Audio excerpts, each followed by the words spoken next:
IVM।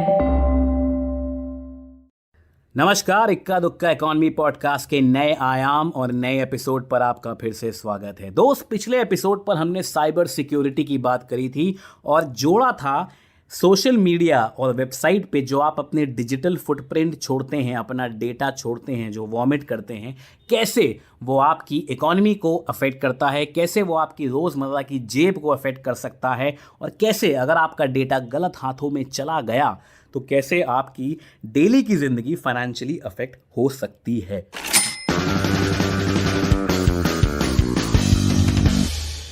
आज का एपिसोड हमारा एक तरीके का सीक्वल है जो हम पिछले एपिसोड से उठा रहे हैं।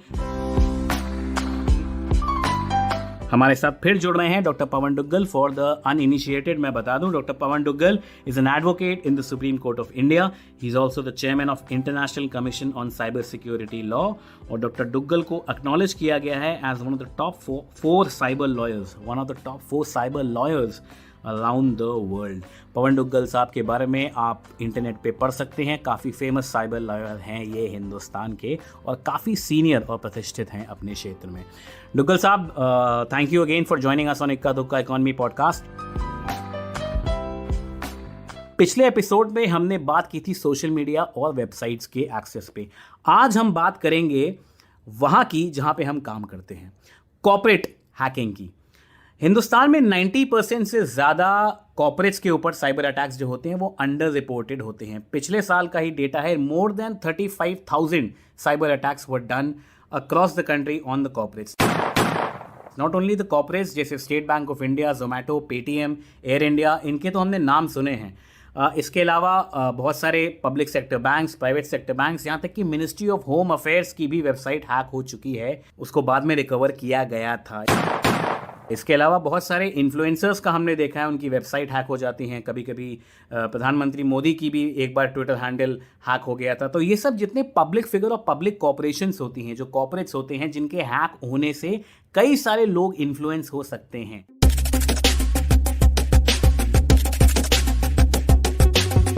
कॉर्पोरेट अटैक्स के बारे में जैसा कि हमने जाना कि मोर देन 90% को अंडर रिपोर्टेड, उनके फाइनेंशियल नुकसान क्या होते हैं एक इंडिविजुअल पे। फॉर एग्जाम्पल, अगर कल को आप पंजाब नेशनल बैंक में काम करते हैं और पीएनबी की वेबसाइट हैक हो गई तो आपकी और मेरी ज़िंदगी में क्या फ़र्क पड़ेगा। या फिर अगर मैं किसी बड़ी ऑर्गेनाइजेशन में काम करता हूं और उनकी वेबसाइट हैक हो गई तो मेरी उस संस्था में मैं काम करता हूं तो मेरी पर्सनल ज़िंदगी में क्या इम्पैक्ट पड़ेगा। Let's talk on corporate hacking, Duggal साहब। देखिए, एक बार आप कंपनी के साथ जुड़े हैं वन वे और दी अदर, तो जब कंपनी में साइबर सुरक्षा में सेंध लगेगी तो उसका असर न केवल कंपनी पर पड़ेगा, आप पर भी पड़ेगा। कंपनी के पैसे निकाल लिए जाएंगे तो ऑब्वियसली उसके पास वर्किंग कैपिटल नहीं रहेगा और वो सबसे पहले आपकी जो तनख्वाहें हैं उसको रोकने का प्रयास करेंगे। दूसरी बात, बहुत बार आजकल ये हो रहा है कि कंपनी का डेटा चुरा के कंपटीशन को बेच दिया जाता है। तो न केवल आपको इमीडिएट फाइनेंशियल लॉस होता है कंपनी होने के नाते, साथ ही साथ लॉन्ग टर्म आपकी जो बिजनेस क्रेडिबिलिटी या बिजनेस आपकी सस्टेनेबिलिटी है उस पर भी एक सवालिया निशान खड़ा हो जाता है। तो एक बहुत लंबा संघर्ष होता है। और आज देखिए, साइबर क्रिमिनल्स जो हैं खास तौर पर कंपनियों को इसलिए टारगेट कर रहे हैं क्योंकि कंपनी आज रिपोजिटरी ऑफ डेटा बन चुकी है। आज किसी भी कंपनी को ले लीजिए, लगभग हर कंपनी इलेक्ट्रॉनिक डेटा के साथ डील, हैंडल या प्रोसेस कर रही है। हर कंपनी इस तरह की जानकारी को सेव कर रही है। तो हर कंपनी आज एक बहुत बड़े ट्रेजर ट्रोव पर बैठी हुई है डेटा की। उस ट्रेजर ट्रोव को टारगेट करते हैं ये साइबर सुरक्षा में सेंध। और साथ ही साथ अगर इस फाइनेंशियल इंफॉर्मेशन जैसे कि क्रेडिट कार्ड या डेबिट कार्ड इंफॉर्मेशन जो कंपनियां कलेक्ट करती हैं उसको चुरा लिया जाए तो उसको ओपनली आप डार्क मार्केट्स पर, डार्क वेब पर बेचते हैं ताकि उसका दुरुपयोग किया जा सके। तो देखिए, चारों ओर खुल्लम इलाका है और एक ऐसा ना कि धारणा भी बन गई है कि साहब ऐसा है, रिपोर्टिंग करेंगे तो फायदा नहीं होगा। 2003 की बात है जहां पर भारतवर्ष में पहला साइबर क्राइम कन्विक्शन हुआ था और उस मुकदमे में मैं एक कंपनी थी सोनी, उसका वकील था। तो जब हम इस पहले साइबर क्राइम कन्विक्शन का हिस्सा बने तो बहुत एक हर्ष और उल्लास की भावना फैल गई। लगा कि चलो अच्छी बात है, आप आज एक पहली कन्विक्शन हुई है, आने वाले जमाने में और कन्विक्शंस भी होंगी। कुछ देर तक तो कन्विक्शंस का सिलसिला चलता रहा, लेकिन फिर हमने देखा कि आईटी एक्ट बदल गया और अधिकांश साइबर क्राइम्स को लॉ ने बेलेबल जमानती अपराध घोषित कर दिया। तो उसका सीधा असर यह हुआ कि जब जब जिसको जमानत मिले वो अपने विरुद्ध इलेक्ट्रॉनिक एविडेंस को खत्म करे, और फिर इफेक्टिवली तब से हमने देखा है कि भारतवर्ष में साइबर क्राइम्स का एक फैमिन, एक अकाल सा आ चुका है। और अब कंपनियां भी रियलाइज करती हैं कि साहब आज रिपोर्ट करने का फायदा क्या है। क्यों?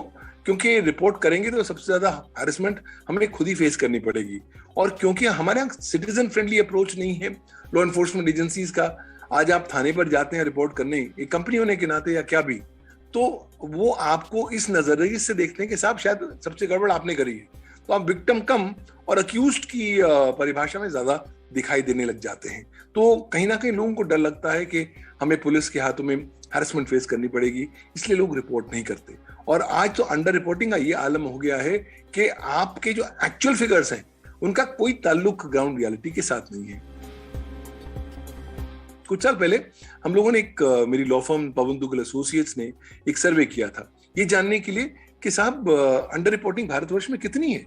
तो हमने पाया कि भारतवर्ष में उस जमाने में कि जब 500 अगर इंस्टेंसेस साइबर क्राइम के होते हैं तो उनमें से केवल 50 ही ऐसे होते हैं जो पुलिस को रिपोर्ट किए जाते हैं, और उन 50 में से केवल एक ऐसा केस होता है जिसमें एफआईआर दर्ज होता है। तो अगर 1:500 का रेशो है, मुझे लगता है बहुत ही कंजर्वेटिव रेशो है। एक्चुअल ग्राउंड रियलिटी पोजीशन बहुत ज्यादा खराब है। ये एक मुद्दा, एक आयाम हो गया। अब हम आखिरी आयाम पे आते हैं दुग्गल साहब। शहरों में रहने वाला हर व्यक्ति आजकल प्लास्टिक मनी यूज करता है, क्रेडिट और डेबिट कार्ड यूज करता है। अब ऑनलाइन ट्रांजैक्शंस, भारत सरकार भी बोलती है कि ऑनलाइन ट्रांजैक्शंस की जो संख्या है, जो वॉल्यूम है, वो महीने दर महीने बहुत ज़्यादा तेज़ी से बढ़ रही है, डबल ट्रिपल रेट पे बढ़ रही है।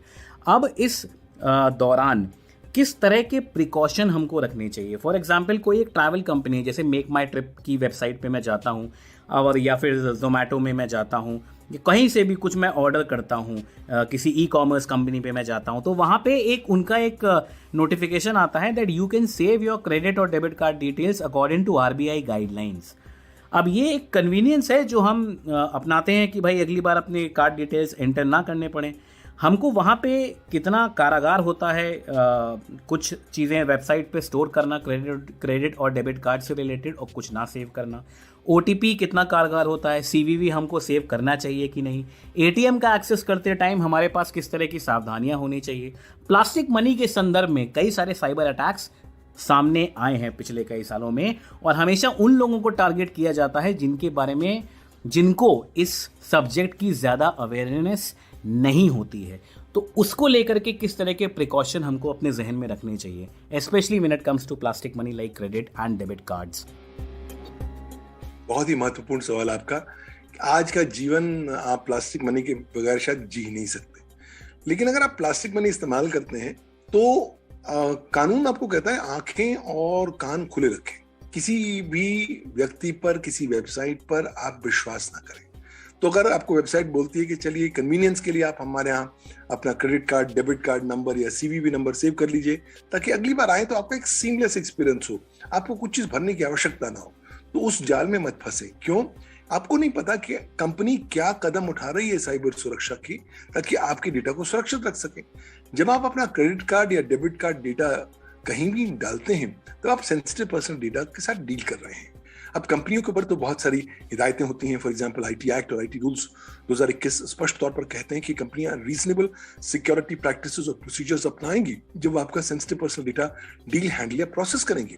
अब और कानून ये भी कहता है कि अगर आप ISO 27001 के मापदंड को फॉलो करते हैं तभी आप रीजनेबल सिक्योरिटी प्रैक्टिसेस और प्रोसीजर्स के प्रावधान का पालन करते हैं। लेकिन हम देखते हैं कि अधिकांश कंपनियां ISO 27001 स्टैंडर्ड को फॉलो नहीं करती।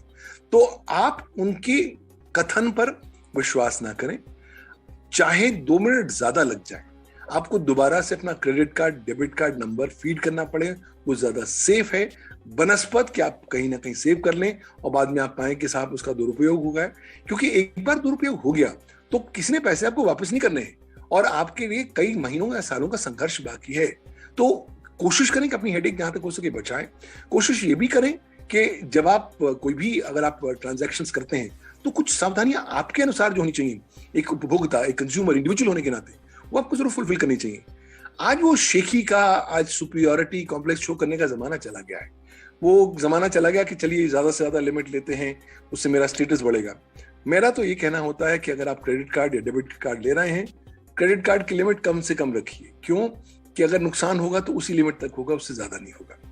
कोशिश करें जहां तक हो सके अपनी क्रेडिट कार्ड या डेबिट कार्ड स्टेटमेंट को हर 3 दिन में एक बार जरूर देख लें। अगर आपको लगता है कोई अनावश्यक ट्रांजैक्शन है तो कृपया चुप नहीं बैठे, उसको रिपोर्ट जरूर करें।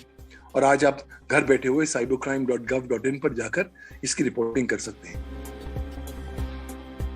दूसरी एक बहुत ही महत्वपूर्ण जानकारी जो एक इंडिविजुअल कंज्यूमर होने के नाते आपको पता होनी चाहिए, वो ये है कि अब रिजर्व बैंक ऑफ इंडिया आपके अधिकारों के लिए लड़ने के लिए तत्पर तैयार रहता है।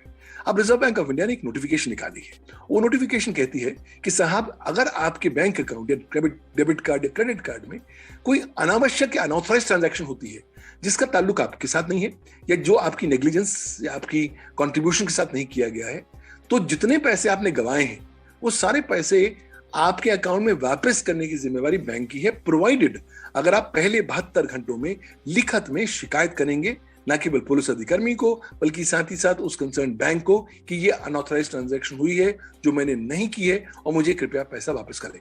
अधिकांश तौर पर होता है कि बैंक्स आपको जलेबी की तरह घुमाते हैं, कहीं ना कहीं आपको थकाते हैं कि चलो आ जाओ, कल आओ, परसों आओ, देखते हैं, कल करते हैं। लेकिन अगर आप कॉन्स्टेंटली फॉलो करेंगे, आरबीआई का नोटिफिकेशन बहुत सख्त है कि इनके पास कोई ऑप्शन नहीं है, इन्हें ये पैसा आपको वापस देना पड़ेगा। थोड़ा धैर्य रखिए, थोड़ा लगातार आप परसिस्टेंस करिए तो आपको पैसे मिलेंगे। इस रेमेडी का इस्तेमाल जरूर करिए।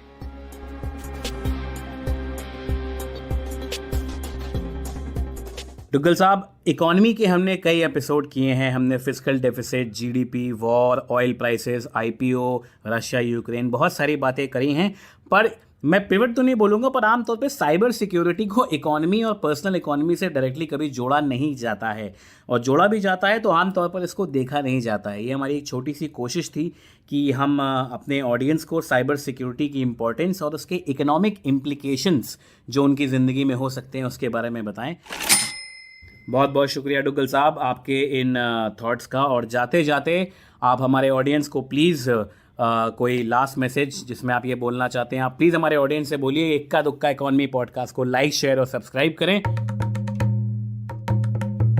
अगर आपको आज का पॉडकास्ट पसंद आए तो कृपया चुप ना बैठें, इसको लाइक करें, शेयर करें, लोगों के साथ विभिन्न प्रकार की जानकारियों के साथ शेयर करके अपना योगदान दीजिए। लेट्स ऑल कंट्रीब्यूट, ताकि हम अपने आप को सुरक्षित रख सकें, अपने और लोगों को सुरक्षित रख सकें। और कृपया इफ पॉसिबल आप इसको रिव्यू जरूर करें, क्योंकि आपके रिव्यूज हमारे लिए बहुत महत्वपूर्ण है और वो और लोगों को भी इंकरेज करेंगे कि इस पॉडकास्ट को सुने और उसके अंदर जो बातें कही गई हैं उसका स्मरण करें और उसको इंप्लीमेंट करें अपनी जिंदगी में। Hello. It's been another great week on the IVM Podcast Network. On Cock and Bull, Cyrus Meghnad, Shreyas and Abbas discuss Vijay Mallya getting sentenced to jail for 4 months and fined 2,000 rupees for contempt of court. On Ikka Dukka Economy, Abhinav explains how the fiscal credentials of the government work. On Smarter with Sid, Siddharth explains the difference and importance of time in the market versus timing in the market. The Wire Talks host Siddharth Bhatia talks to history professor and secretary of JNU, Professor R. Mahalakshmi. The duo decode the ongoing Kali movie poster controversy. And on Marathi Kirkitan, the Deshmukhs recite Marathi writer Purushottam Shivram Rege's poem, Anpahat Hota. Before I leave, I just want to remind you all that we have some amazing merchandise for you guys. Please go to our website, click on the shop tab, and check out the collection of t-shirts. Do follow us on social media. We're IVM Podcast on Twitter, Facebook, Instagram, and LinkedIn. And remember, if you're enjoying this show or any of our other shows for that matter, please do tell a friend. Don't forget to rate us on any other platforms you're listening to us. And remember, you can also check us out on YouTube.